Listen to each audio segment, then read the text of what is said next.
à tous et bienvenue dans ce nouvel épisode de Productive You. Cette semaine, nous avons une nouvelle interview et pour cette occasion, j'ai invité Brigitte Marion. Bonjour Brigitte. Bonjour.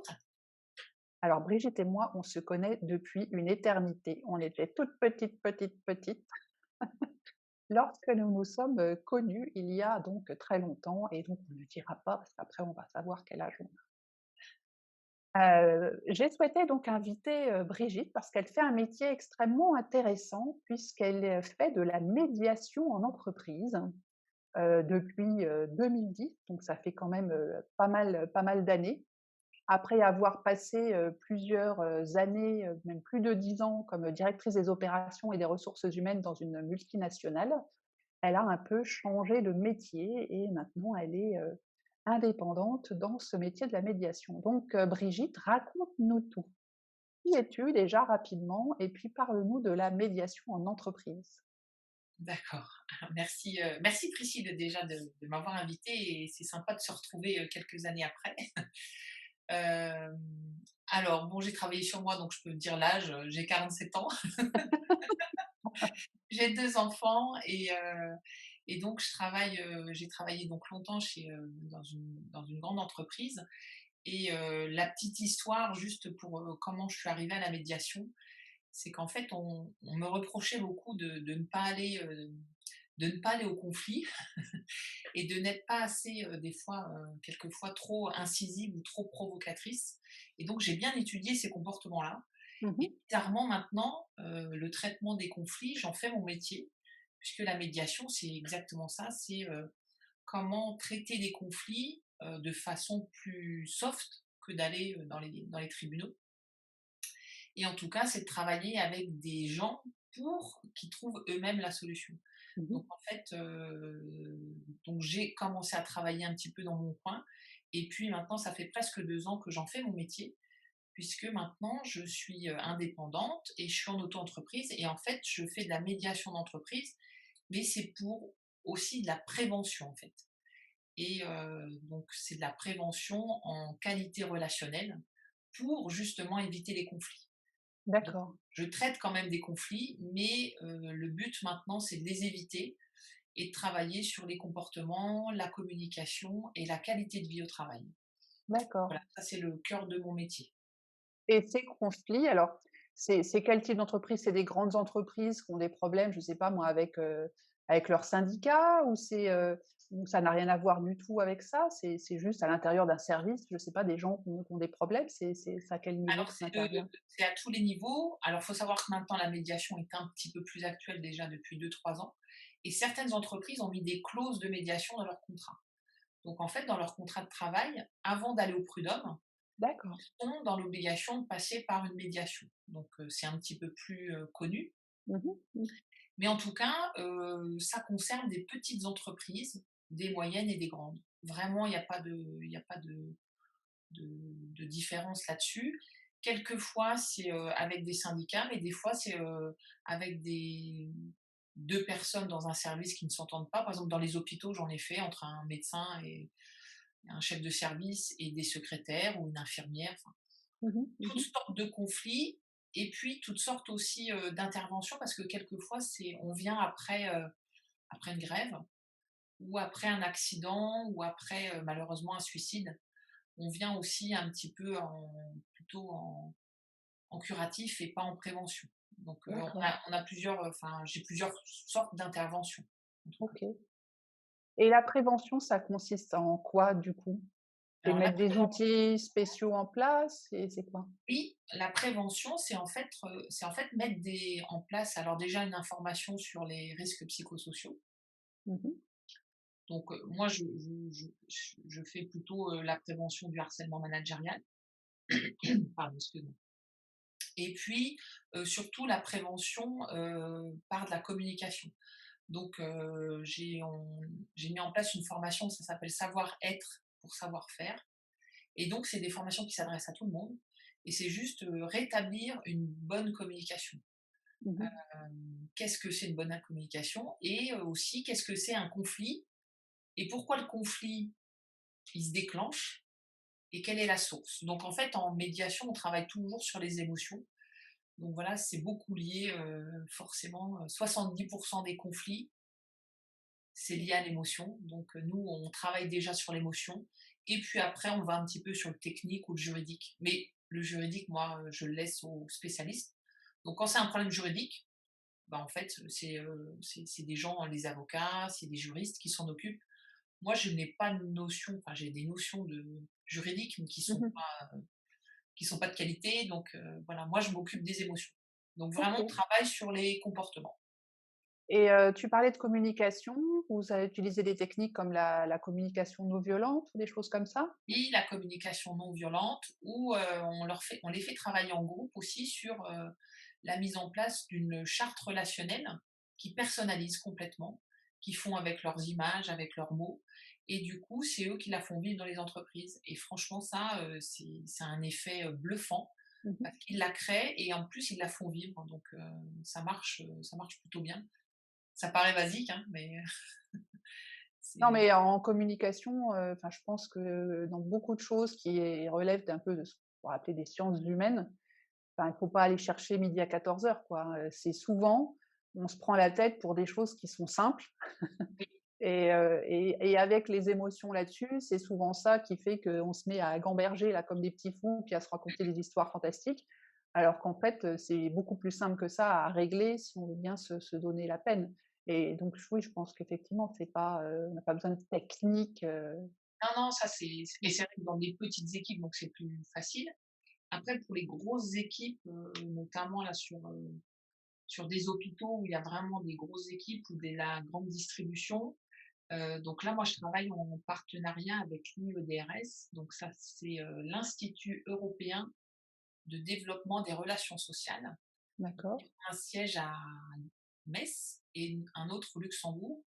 Et je travaille avec eux parce que eux ont un partenariat avec un laboratoire de psychologie au Canada, à l'Université de Québec. Et eux ont mis en place un inventaire, ça s'appelle l'ISQVT, c'est un inventaire systémique de la qualité de vie au travail. Mmh. Donc, eux ont créé un inventaire. Pour les grosses sociétés, il faut au moins 50 participants. Et donc là, on évalue la qualité de vie au travail dans l'entreprise. Après, on a une sorte de baromètre le comité de direction, du coup, c'est est-ce que dans mon entreprise, ça va? Est-ce qu'on est plutôt dans les normes? Ou est-ce que s'il y a des petits facteurs, des irritants sociaux et il va falloir s'en occuper? Mmh. Donc ça, nous, c'est notre base de travail. Et après, on met en place la prévention, le management et tous les plans d'action pour s'améliorer. Mais c'est vrai que là, du coup, il y a une base plutôt scientifique, Mmh. puisque cette base de données, par exemple, si on prend la grande distribution, c'est comparé à de la grande distribution sur des bases de données de 10 000 personnes. Donc, on a une base de comparaison et ça commence à porter, à avoir un poids Mmh. certain. Mmh. Donc ça, c'est D'accord. vraiment très intéressant parce que du coup, ça donne quelque chose de tangible et de mesurable. Donc on fait ça quand on rentre dans la société, on fait cet inventaire, donc on donne un questionnaire en ligne à remplir par tous les salariés. Ensuite, on fait aussi 10% d'entretien individuel pour bien être dans du précis et dans du factuel. Mmh. Le laboratoire donc canadien nous étudie et nous font les préconisations, nous donne le baromètre. On met en place ensuite nos plans d'action, les formations, et un an après, on remesure la même chose pour voir si la qualité relationnelle s'est améliorée, si les plans d'action y marchent. Et donc j'ai travaillé avec une société dans le bâtiment qui a mis ça en place, et maintenant ils le font systématiquement tous les 3 ans. Et en fait, il y a une veille de qualité de vie au Mmh. travail. Et en fait, on voit les progrès et les gens sont très à l'aise à dire j'aime mon travail. Déjà, en France, c'est déjà pas, c'est pas super évident, mais ça se forme. Mais je souhaiterais l'améliorer et ils proposent. En fait, les salariés sont plus acteurs de leur profession et à tous les niveaux. Mmh. Mais bon, ça met un peu de temps, hein. Mais Ah ben, Encore une fois, la vie. hein, on est dans l'humain et l'humain, on ne change pas, comme ça du jour au lendemain, hein. Mmh. Non, non, ça marche et c'est un travail, bon après il faut vraiment que les comités de direction soient, com complètement partie prenante. Alors souvent, nous, on met en place, un comité de pilotage. Donc comme ça, on a les acteurs du CSE, des gens volontaires, des gens aussi très réticents Mmh. et du coup, on se rencontre, régulièrement et on fait avancer les choses. Mais c'est par le dialogue que qu'on construit, quoi. Ouais, ouais.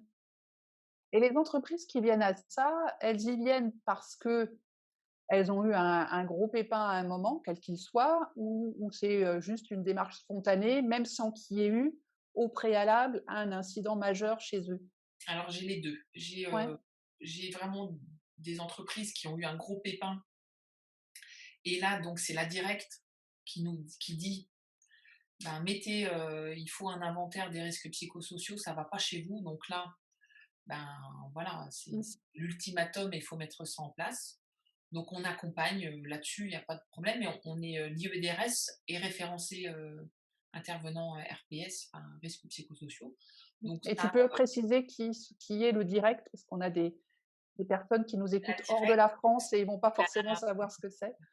la direction, la comment on dit? La direction, la veille sur les bons contrats, enfin les bonnes mesures de contrat de travail en fait. J'ai pas la définition, dis donc, en vrai. Je Heu, t'ai posé une colle, attends, je cherche. Mais c'est la direction des ressources, enfin du travail de toute oui, façon. la direction du travail, donc eux, ils Alors veillent attends, sur les comment ça bonnes lois s'appelle? Comment sociales, ça s'écrit direct? Là, c'est R DRIETCTE. ah voilà, ça y est, 2 oh, c'est parce qu'il y avait 2 C. Ouais.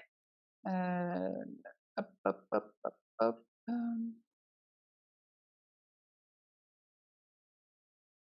tu vas sur leur site, ils te disent pas ce que c'est super. Alors, portail national, ah voilà, les directions régionales de l'économie, de l'emploi, du travail et des solidarités. Voilà. Faut pas remettre à la mais en tout cas, ils sont hyper importants. Ah et alors attends, au 1er avril, les directs deviennent des DREETS, DREETS. Bah, voilà, on a une info, en vrai. Voilà, donc Et c'est pour ça, parce que j'étais en train de me dire tout à l'heure entre, direction régionale, nanana truc, il manque un truc, je voyais pas le S à la fin. Tu vois, dans direct, alors il y a un E et puis là, c'était les solidarités. Je me suis dit: «Il y a un truc bizarre, ça va pas» et donc voilà, donc au 1er avril, c'est devenu la DREETS, donc direction régionale de l'économie, de l'emploi, du travail et des solidarités. Nous savons bien qu'en France, nous sommes très, très forts dans les rebrandings. Il faut bien occuper les fonctionnaires. Voilà, donc eux, alors l'air de rien, nous donnent du boulot aussi, donc ça c'est bien, voilà. merci. Mais c'est vrai que c'est pas les interventions préférées, mais bon, il faut Bah, aussi. j'imagine, quand tu arrives après un gros pépin, ça doit pas être l'ambiance, Voilà. Après, il y a d'autres entreprises qui, eux, ont déjà travaillé sur la qualité de vie au travail et c'est souvent peut-être quelqu'un, en RH qui a une sensibilité à ça mmh et aussi une certaine, volonté que ses salariés soient bien. Donc du coup, ils veulent que ça soit encore mieux parce qu'ils ont déjà trouvé un bénéfice avant et donc du coup, nous, on vient par petites touches réactualiser les choses et en fait, ils se rendent compte aussi que quand ça vient d'extérieur, ça a une autre portée et puis on est des relais aussi, des relais aussi, pour améliorer les choses parce que enfin, pour la performance aussi des entreprises parce que les gens quand ils sont bien, je veux dire, c'est quand même, 12-13 de productivité en plus donc ouais. ils ont un intérêt aussi, il faut pas se leurrer, hein, ils sont là aussi pour gagner de l'argent mais en tout cas, allier la performance et la qualité de vie au travail, nous on fait cet équilibre et on démontre que c'est possible, donc en formant toujours à la tête, c'est-à-dire que les directeurs, les managers et après ça redescend. Mais en tout cas, ceux qui veulent cette démarche, souvent on forme vraiment tout le comité de direction. Donc ça, c'est des gens quand même très impliqués, dans cette démarche. Mais voilà, ils ont déjà cette Mmh. réflexion. Ouais. Non, mais je trouve bien l'aspect de dire: «Ça vient de l'extérieur». Bon alors moi, dans tout début de carrière, j'ai été formée, pour l'application dans l'entreprise dans laquelle j'étais de ce qu'on appelait les lois Auroux. Alors les lois Auroux, ça date du début des années 80 et donc moi, dans le début des années 90, quand j'ai commencé à travailler, comme j'étais la petite nouvelle qui venait d'arriver, on m'avait collé une formation pour être intervenante donc dans l'application de la loi Auroux dans l'entreprise où j'étais. Donc le but, c'était qu'une fois par an, j'aille visiter les autres services de l'entreprise et pendant un certain temps, ils parlaient, toute l'équipe parlait, des problématiques qu'ils avaient avec d'autres secteurs de l'entreprise. Donc le but, c'était, voilà, que ce soit anonyme, donc je notais pas les noms des gens qui parlaient, mais enfin bon, on savait de quel service ça venait, hein. Et puis ensuite, avec ça, il fallait que je fasse un plan d'action que je puisse aller proposer ensuite, bah, justement aux services qui étaient incriminés, hein. Par exemple, il y a un problème entre, je sais pas moi, les méthodes et la production, ils font ci, ils font ça, gna gna. On les mettait pas tous dans une pièce, on allait les voir séparément, puis en disant: «Bah, voilà, eux, ils voudraient que vous fassiez ci, gna gna truc».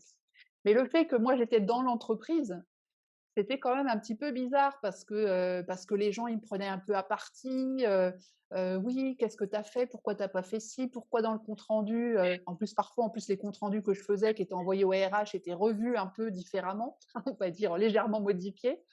Et du coup, les gens me prenaient à partie en me disant: «Mais qu'est-ce que tu as mis dans le compte rendu? C'est pas du tout ce qu'on t'a dit». Je dis: «Non».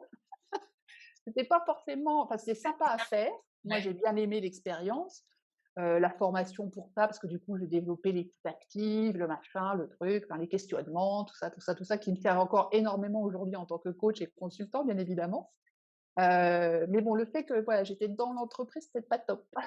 Ah oui, oui, et c'est vrai qu'on intervient aussi, suite des fois à des enquêtes, par exemple maintenant, il y a eu un courrier par exemple enfin de harcèlement, de dénonciation de harcèlement. Tu peux faire donc ta propre enquête dans l'entreprise Mmh mh. Mmh. et c'est souvent, il y en a qui essayent et c'est bien, je veux dire, parce que c'est vrai que de le faire en interne, ça a moins de coûts, mais le problème, ils ont la même réflexion que toi, quoi. À un moment, ils m'appellent et ils me disent: «Mais en fait, on a fait une grosse erreur parce qu'on n'est plus impartial, c'est le chantier dans l'entreprise et tout le monde me prend à défaut et du coup, c'est la personne là qui se met en danger».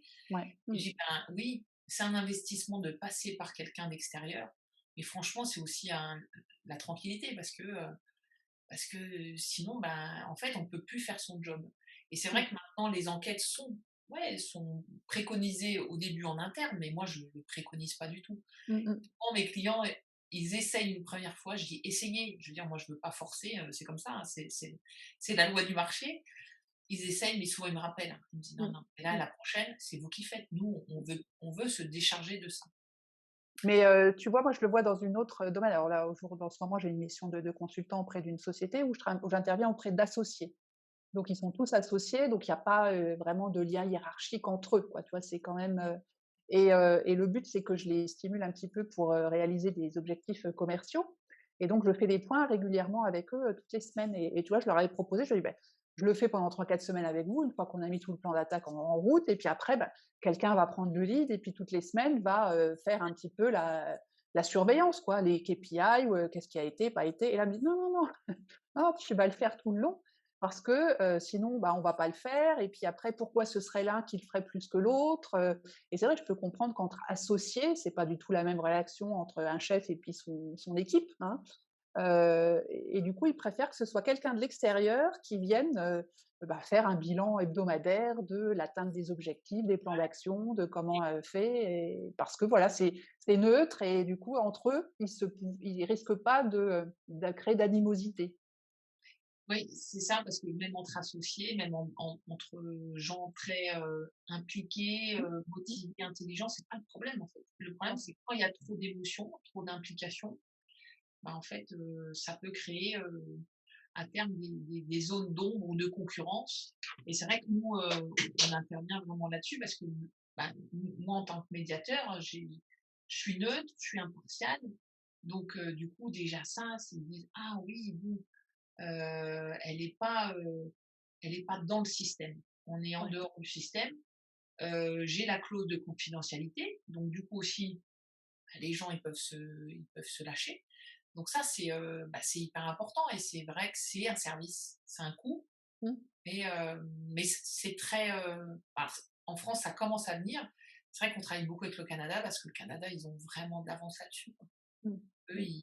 ils traitent vraiment les conflits, À la la médiation, racine. c'est la première, enfin, c'est pas la non, c'est pas la première, mais c'est vraiment, quelque chose de plutôt intuitif. Mmh. Mmh. Alors qu'en France, bon, ben, ça commence à venir, mais Et tu as suivi une formation particulière pour ça? Il y a des écoles qui forment à la médiation? Ça se alors, passe il y a comment? plusieurs écoles. Moi, donc, j'ai suivi, l'école, enfin, le la formation de consultant médiateur à l'IEDRS, que je vous disais tout Mmh à mh. l'heure, hein, l'Institut européen des développements des relations sociales. Donc c'est un brevet sur 9, sur 8 mois, et donc c'est 2 jours par mois, et puis il y a un mémoire à rendre, on passe devant un jury.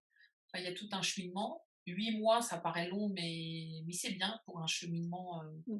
sur, c'est beaucoup de travail sur soi, hein, puisque on sait bien se connaître déjà soi pour mieux connaître les autres.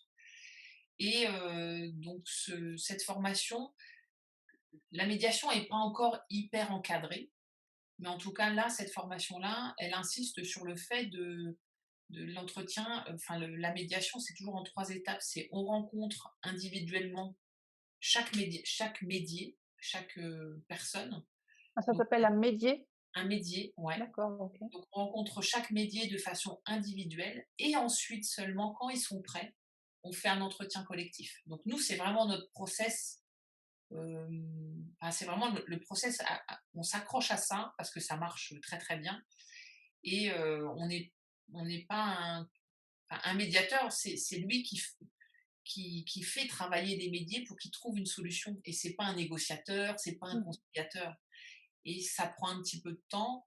Et il y a d'autres techniques de médiation où ils font directement un entretien collectif. Mais moi, Mmh je mh. sais pas faire. Moi, j'ai besoin de voir, vraiment chaque partie, et ensuite, de les préparer, parce que en fait, dans une médiation, il y a un peu de formation puisqu'on forme les gens à ne pas interpréter, à ne pas juger, à ne pas contraindre les gens, et ça, il y a un cheminement. Ça peut pas Mmh. se faire en 2 jours. Par contre, on se donne un délai de 3 mois pour faire, une médiation, en général. Et alors tu parlais tout à l'heure que c'était pas comme la conciliation. Alors moi j'ai tendance à mettre tous les 2 dans le même panier. C'est quoi un peu la différence entre un En fait, conciliateur et un médiateur? un conciliateur, il va donner son avis, il va donner des conseils. Alors que nous, D'accord. en tant que médiateur, zéro conseil. Par exemple, un conciliateur, il peut être expert dans un domaine. Moi, je peux faire, de la médiation familiale, je peux faire de la médiation d'entreprise. Après, moi, j'accroche plus, par exemple, sur la médiation d'entreprise parce que c'est mon cœur de métier, parce que j'ai beaucoup d'expérience, donc je suis plus compétente, mais Mmh mh. c'est parce que c'est ma zone de confort. Ouais. Et la médiation familiale, j'ai formé des gens à la médiation familiale. Eux, ils étaient, avant, par exemple, assistantes sociales. Elles avaient déjà cette sensibilité.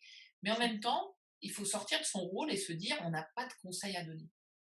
Il faut faire émerger la solution, parce qu'en fait, quand on fait émerger la solution, on se rend compte qu'une fois que c'est mis en place, c'est super pérenne, quoi. Ça marche. C'est comme en coaching où on ne doit pas donner de conseils, on doit faire émerger exactement la Alors, solution auprès du coaché.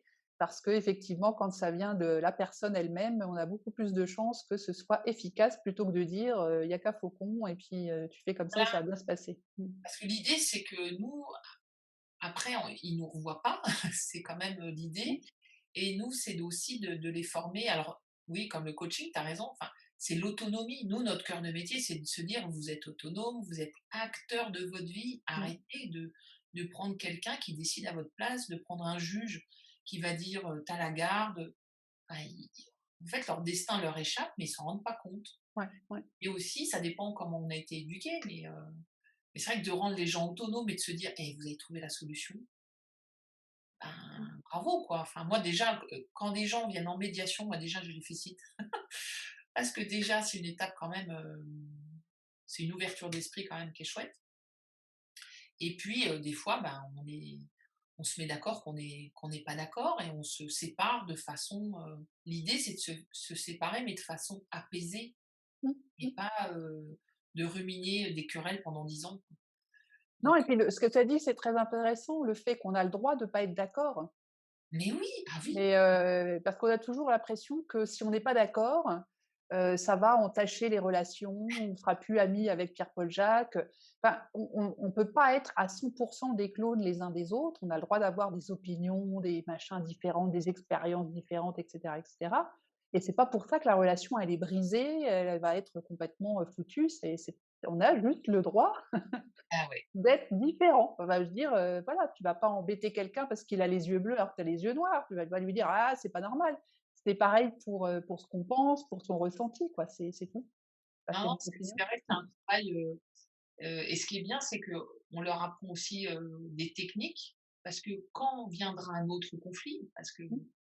bah, ils sauront un peu mieux le détecter et puis ils sauront un petit peu mieux se gérer et pas partir, enfin le pire, c'est c'est les conflits de voisinage, hein.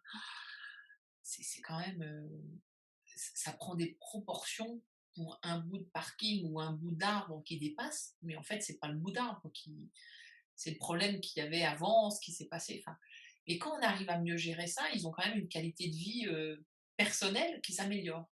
C'est clair, c'est clair. Non, non, c'est alors c'est vrai que c'est un sentiment, aussi moi pourquoi j'ai changé, là-dessus, c'est que à chaque fois que je fais quelque chose dans mon métier maintenant, je me sens utile. Mmh. Et ça, c'est génial parce que je me dis: «Ah bon, on gagne pas tous les coups, hein, bien sûr, mais au moins on a, informé, formé, on a échangé, on a fait avancer des choses et c'est vrai que c'est d'une utilité pour la vie pro, pour la vie perso, qui est sympa, quoi. Super. Bah, écoute, merci beaucoup, Brigitte, de cette, discussion sur, la médiation. Je connaissais pas du tout les détails, enfin, évidemment, on en a entendu parler, mais c'est vrai quand on n'a pas forcément eu affaire, Mmh mh. on n'est pas forcément super à la page. Alors, quand, j'ai des invités dans ce podcast, j'ai toujours 3 questions obligatoires, donc tu ne vas pas, y couper. Alors la première question, c'est est-ce que tu as un livre que tu nous recommandes, un livre de chevet? Alors pas forcément en lien avec la médiation, hein, quelque chose que tu aimes bien, quel que soit le type, de lecture. Alors, bah, je vais vous dire celui que j'ai fini là, qui est très sympa, très léger, c'est, comment il s'appelle? C'est le dernier livre de Thierry Marx, c'est La stratégie de la libellule et j'ai trouvé ça bien. C'est quelqu'un qui enseigne aux autres et d'être aligné corps-esprit, et très sympa. D'accord, La stratégie de la libellule. Ouais et le titre OK, est sympa aussi. oui, aussi. 2e question, est-ce que tu as une petite phrase, un proverbe, un dicton, quelque chose qui te suit depuis un moment? Si oui, c'est quoi? Alors, alors c'est une phrase, hein, j'ai vu, ce film, c'est Invincible, hein. Je sais pas si tu connais ce film, c'était pendant la guerre de Ça me dit quelque chose, j'ai l'impression qu'on en a parlé il y a pas très longtemps. la Seconde Guerre mondiale et c'était un athlète des Jeux olympiques et qui est fait prisonnier et tout au long du film, il se dit toujours: «C'est celui qui tient le coup qui va jusqu'au bout» et j'adore cette phrase C'est et vrai, des c'est pas fois je mal. me dis elle est c'est bête, hein, Mmh. des Non, fois non, je mais me elle dis: est très «Ah bien. c'est C'est non, mais mais c'est c'est celui exactement qui va ça. jusqu'au bout». Ouais, ouais, j'aime bien C'est cette l'ode à la persévérance, quoi. ouais, Ouais, ouais, ouais, faut ouais. rien lâcher. À fond, faut rien lâcher, exact, comme tu dis. Et puis la troisième question, peux-tu nous partager un truc d'efficacité, de productivité qui marche bien pour toi? Alors de productivité, alors, moi je suis encore très écrit et Mmh. j'adore faire mes petites listes et moi, un truc d'efficacité, c'est que tous les matins, je fais mes petites listes et j'adore, moi mon kiff, c'est de barrer le soir. C'est bête et voilà, c'est mon petit c'est Mmh. mes petites routines. Donc voilà, ça c'est du un petit truc à Mmh. moi. Mais c'est vrai que le fait de faire ces petites, to-do list et de barrer, ça apporte son petit shot de dopamine qui fait du bien, au moral. C'est mon petit exactement, ça me motive. Parce que quand Parfait. même, on est tous vite, envahis par, la procrastination Mmh. et ça c'est faut lutter donc voilà, Ouais. c'est mon moyen de lutte. Très bien, parfait, toujours très efficace. Où est-ce qu'on peut te retrouver sur, je ne sais pas, un site internet, un profil LinkedIn ou autre, Brigitte? Profil, LinkedIn, Brigitte Marion. Je mettrai le lien dans les notes. Et Mmh. sinon aussi, comme je suis en partenariat avec l'IEDRS, bah, je t'enverrai le lien, voilà, OK, je suis sur leur site aussi, donc joignable là-bas. très bien, très bien. Eh bien écoute, merci beaucoup pour cet échange, Brigitte, c'était extrêmement, intéressant et extrêmement agréable. Et puis, Merci, nous te plaisir. souhaitons, bon courage, pour, bah, le développement de ta société et puis, pour tes, futures médiations. Merci beaucoup, merci à Et toi. merci à tous de nous avoir, suivis et à très bientôt pour, une nouvelle interview, un nouvel épisode. Bye bye. Bye bye.